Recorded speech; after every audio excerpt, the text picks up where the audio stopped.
Nobita Land! Wow! Dali, halika dito!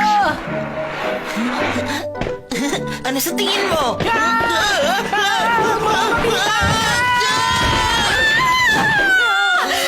Nobita! Doraemon! Sino nasa tamang pag-iisip ang magsiskate sa loob ng bahay? Maglaro kayo dun sa labas! Mas delikado ata mag-roller skate sa kalsada. Pero ang sarap mag-skate pag maganda ang panahon. Tara na!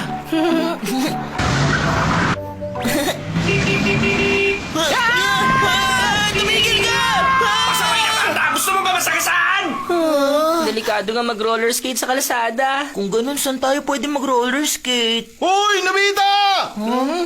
Anong ginagawa niyo dyan dalawa? Bumaba nga kayo rito.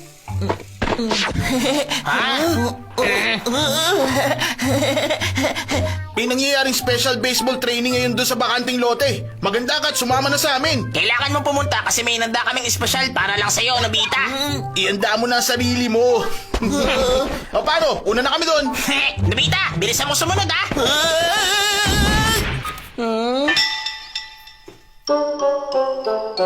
Ang malas naman, bawal na tayo maglaro sa bakanting lote. May apartment building kasi na tinatayo sa malapit. Dito siguro nila tinatamak yung gamit. Hindi man lang sila nagpaalam sa akin kung pwede ba dito. Hindi ko sila mapapatawad. Mukhang di tayo makakapag-baseball.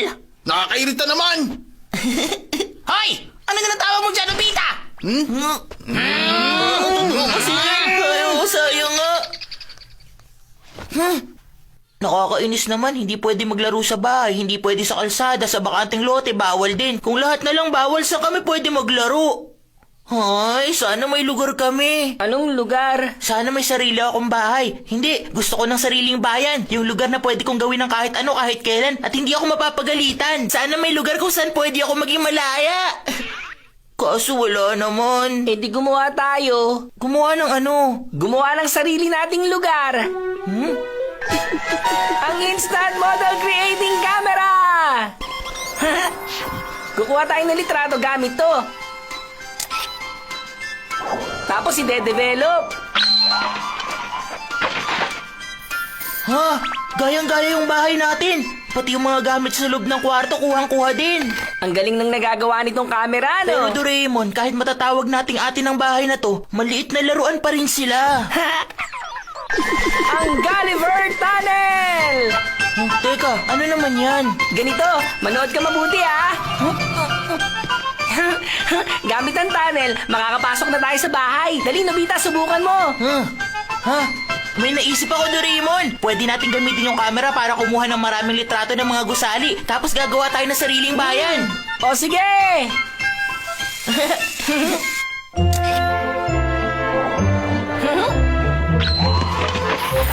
Teka, may mas maliliit na nahulog sa sahig. Ano kaya to? Wow, may maliliit na comics. Tingnan mo, kahit maliit, kuhang-kuha yung mga detalye. Ibig sabihin, kung kukuha tayo ng litrato ng bakery, Gusto kong kuhaan yung Japanese snack shop. wow, ang daming malalaki at maliliit na cakes. Oo nga pala, ano mangyayari sa mga tao sa loob? Hindi pwedeng kopyahin ng mga may buhay. Totoo ba yan? Kung ganun, kumuha pa tayo ng mga litrato. Dito mo muna ilagay yung iba. Yung tindahan ng laruan din.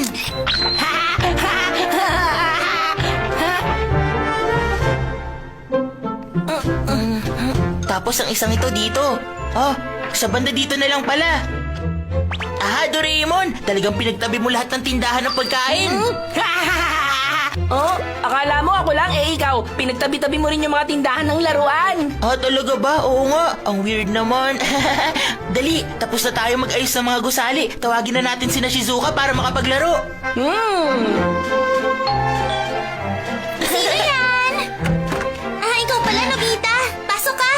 Ganito kasi, Shizuka. Gusto kong pumunta ka sa bahay namin. Gumawa ako ng bayan para makapaglaro tayong lahat. Ha? Gumawa ka ng bayan? Ang daming iba't ibang tindahan at ang lalaki pa. Tapos, nilagay ko yung tindahan ng laruan sa... Huh? Teka, si Dekisugi yun ah! Dekisugi! Sandali, Shizuka! Talaga? May ganong klaseng bayan dito? Oo, walang ibang tao doon at napakatahimik. Pwede tayong maglaro. Tama ba ako, Nobita? Pero si Shizuka lang naman ang niyaya ko eh. Sa wakas nahanap din kita. Hay, wala ba tayong masayang pwedeng gawin, Suneo? Wala eh, sila lahat ng gaming console namin sa bahay ngayon. Takeshi! Ano kaya yung hihingin na yun? Tama ng paglalaro! Tumulong ka nga sa tindahan!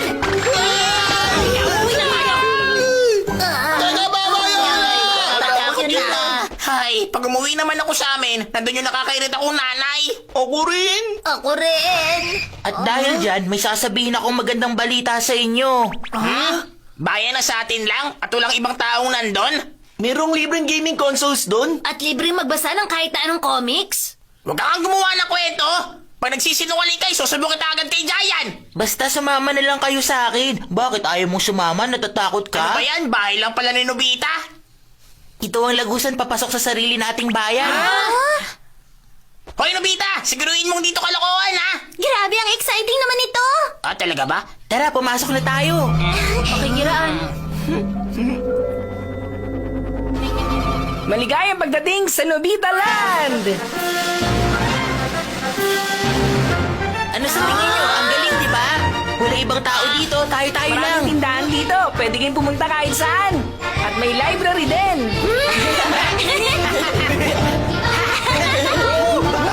Dito ako sa Ako, Korea. Tito Diretsa.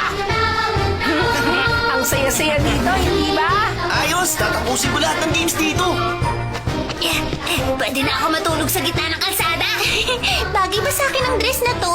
Malaking library na walang tao. Makakapagbasa ako nito. Kakain na ako! Sayang yung dorayaki! Salamat! Hindi to sa'yo! Hindi ako magbibigay! Hindi pwede! Bawal! Pasensya na! Makakapagbasa na ako ng comics nang hindi natatakot mahuli ni Mama. Ang saya nito. Grabe ang saya ko. Buti na lang sumama ako rito sa Nobita Land. Uy, nasan kayo? Maglaro tayong soccer! Napalakas yata! Uy, Na-score ko na! galingan niyo! Kain si Mama, ginawa akong taga-deliver ng mga tinda. Oh? Teka, naglalaro ba sila kina Nobita? Hoy! Oh, hoy! Sali ako! Huh? Teka, wala sila dito. Ibang klase! Lumihin silang lahat! Nakita tayo ni Giant. Gumamit na naman kayo ng gadget ni Doraemon at naglaro nang wala ako! Magda kayo! Tumatakas ka ba sa trabaho? Hoy, Takeshi! Lagot! Kailangan magtago! Dito na lang!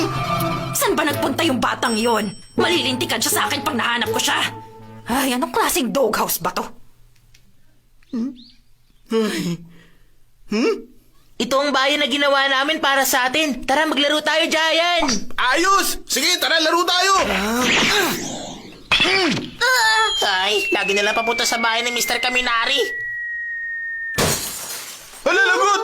Tumakbo tayo! Sandali lang! Wala naman si Mr. Kaminari sa bahay na yan. Tayo lang ang mga nabubuhay dito, di ba? Ah, oo nga pala. O sige, tuloy na natin paglalaro.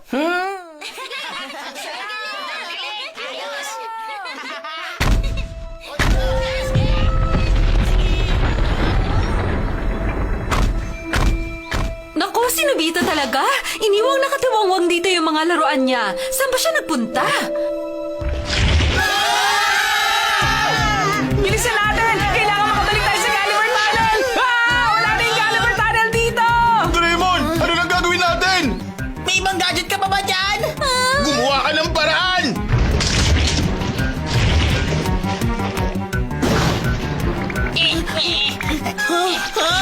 Nasaan na ba yung tunnel? Ayun, nakita ko na!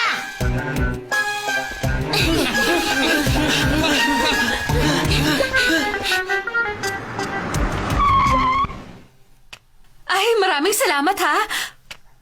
Pakilagay na lang dito sa bakuran namin. Sige po, dito.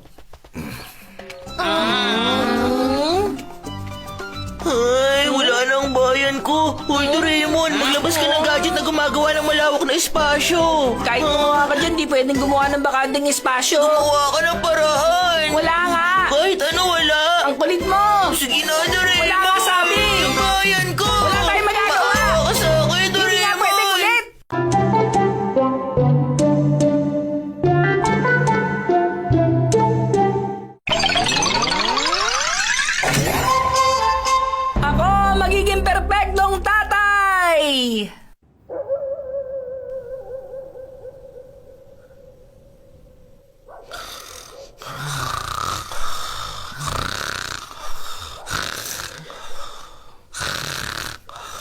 Nandito na ako! Buksan yung pinto! Nakakapagod. Oops, butik na. Kaiganda ng gabi! Ano ka ba naman, Papa? Dahan-dahan sa ingay. May Nandito na istorbo ako, yung Mama. kapitbahay. Dahan-dahan. Ay, alam mo ba kung anong oras na? Nandito na nga ako eh. Kailangan mo magpakalasing kung init naman kayo sa trabaho. Malamig dyan sa sahig. Huwag kang matulog dyan. Papa, hindi ka pwedeng basta matulog dito. Nantok na ako. Konti pa. Konti na lang. Ay, grabe ang bigat mo. Kakainom mo kasi yan eh. Papa, nandito na pala kayo. Gising ba yun ako? Lakad na Mukhang masaya ba? kayo ah. Ito po, tubig. Oh. Bait ng anak ko ah. Nga pala, Papa. May gusto po sana akong hingin. Ano yun? Huwag ka mayang magsabi sa papa mo. Napag-usapan na natin to nun. Di ba dapat may TV na ako sa kwarto ko? Kay ganda ng gabi! Kaya naman po, huwag na kayo maglasing-lasingan. Bakit makasingising ang bata sa ganitong oras, ha? Matulog ka na nga sa kwarto mo. Kaya lang naman po ako nagising kasi ang ingay niyo, Papa. Napansin kong bababa ng pababa ang grades mo ngayon, ha? Huh? Nobita, tama ng panggugulo kay Papa. Mama!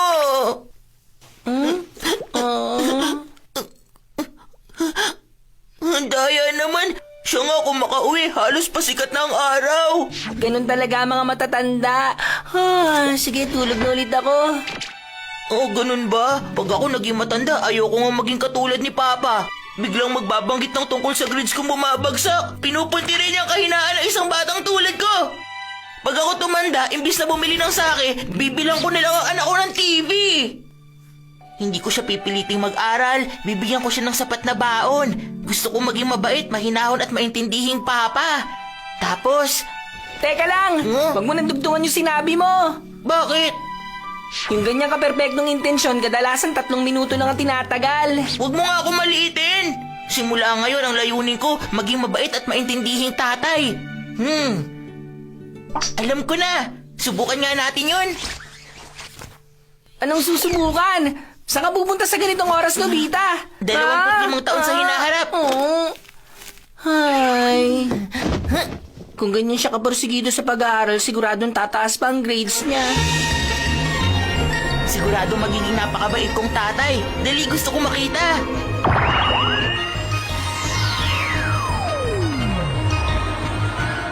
Kung 25 years na ang lumipas, malamang nakalipat na ako sa apartment parang sa tulad nun. Nakapunta na ako dito noon kaya alam ko. Teka, nasa 12th floor yun ang alam ko. 65, 66, 67, 68. Ito na yun. Nasa bahay kaya ako ngayon. Saan ka pupunta? Alam mo ba kung anong oras na, ha? Yun palang anak ko si Nobisuke Jr. Pinapahirapan ng batang yun si Shizuka. Kailangan niyang maturuan ng leksyon. Pero grabe, kahit sa pagtanda ni Shizuka, ang cute-cute pa rin niya talaga. Grabe, ang swerte ko talaga. Anong oras na, anak? Mama! Ayoko! Ayoko pa pumatulog! Merong anti-gravity car race ngayong gabi! Ang mga bata, di na lumalabas kapag gabi. Ayoko, Mama! Mamaya pag uwi ni Papa, siguradong pagagalitan ka rin niya.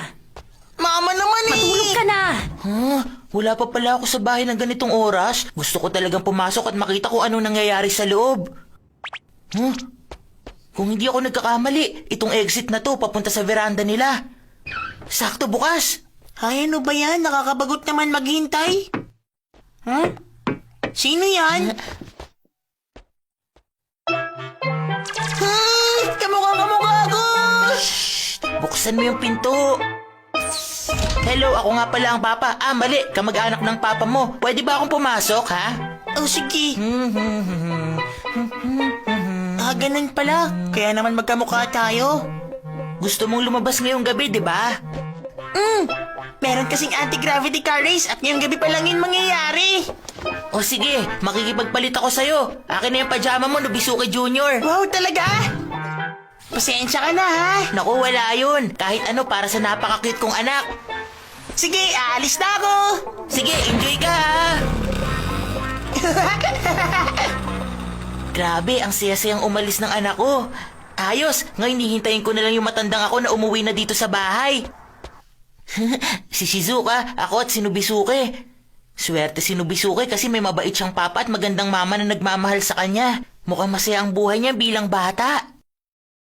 Nandito na ako. Nobita! Nakauwi ka na rin sa wakas! Nandito na ako.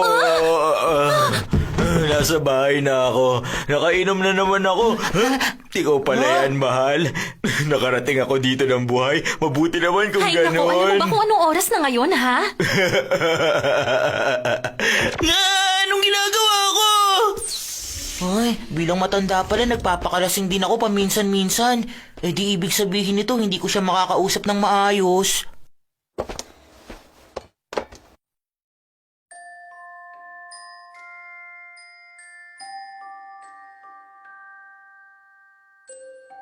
Ito ang pamilya ko. Kailangan kong magsipag para sa kanila. Diary to ni Nobisuke. Bilang magulang, mahalaga na alam ko kung anong iniisip ng anak ko. March 9, magandang panahon. Nakiusap ako kay Papa na bilhan ako ng laruang satellite pero hindi siya pumayag. Ang kuripot naman niya. Ang weird naman. Kung ako yun, ibibili ko siya ng laruan. March 10, maulan. Bumaba ang grades ko at nagalit si Papa. Sabi niya nung bata siya lagi siyang second honor kaya dapat ako rin daw. Pero ang totoo, pangalawa siya sa pinakamababa. Alam ko naman yon.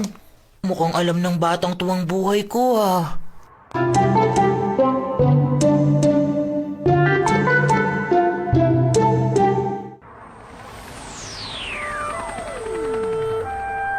Nagsisimula na ako mainis na maging matanda. Oh, Nobisuke. Gising ka pa pala, anak? Bakit? May masama bang nangyari sa'yo? Huwag ka nga magmaang-maangan. Ako ikaw, hindi si Nobisuke. Ako ikaw? Nobita? Oo nga pala, naalala ko na ngayon. Nung bata pa ako, nagpunta ako sa hinaharap para makita ang sarili ko bilang matanda. Nakipagpalit ako ng damit kay Nobisuke. Grabe! Nakakamiss naman! Tutal, nandito ka na rin naman. Bakit hindi tayo mag-usap ngayong gabi? Pwede ba bitiwan mo ako? Naiinis ako pag nakikita kang lasing. Naiinis ako sa sarili ko. Gusto kong maging mabuti at perpektong tatay sa pagtanda ko. Bilang bata, desidido ako magiging ganun ako sa hinaharap. Hindi ikaw yung tatay na gusto kong maging.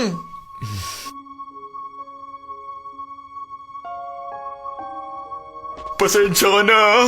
Patawarin mo ako. Pero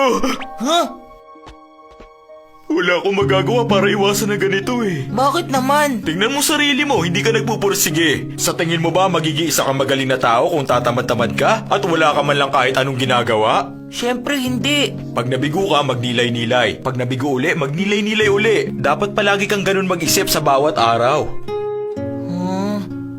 Kung ganun, sa tingin mo kailan ka magiging mabait at perpektong tatay? Ewan ko. Baka maging ganito na lang ako hanggang sa mawala na ako. Ganun ba? Malaking problema yan. Dapat pala hindi na ako pumunta. Huwag kang madidismaya. Unti-unti ring bubuti ang lagay ng lahat dito. At isa pa, At isa pa ano? napakabuting asawa ni Shizuka para sa akin. At kahit medyo pilyo si Nobisuke, siya pa rin ang cute kong anak. Para sa kanilang dalawa, ginagawa ko ang lahat ng makakaya ko. Sige, basta huwag kang mawawalan ng pag-asa ha. Siyempre naman, habang may buhay, lalaban ako. Simula pa lang to ng laban. Galingan natin pareho para sa kanila. Mahal? Kapag tinanghali ka ng gising at maliit sa trabaho bukas, bahala ka na. Oo, pupunta na ako dyan.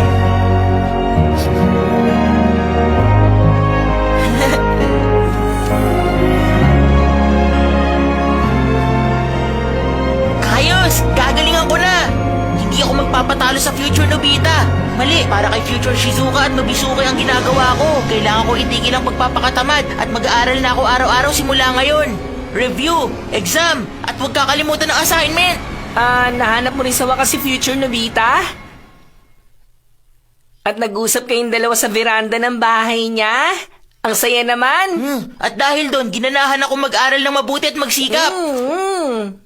Pero, iba-iba ang energy mo sa bawat araw. Kaya naman gagalingan ko na lang muna tuwing makalawa. Tuwing makalawa lang? Hindi, siguro tuwing 2 araw. Eh di lang araw na lang yun. Hindi, basta gagawin ko hanggat saan ko kakayanin. Tingnan natin kung tatagal ka. Nobita, bilisan mo! Naku, sige po, bye-bye! Malilate na ako! Naku, nakalimutan ko yung assignment! Ay, kainis! Ay, naku naman! Ah.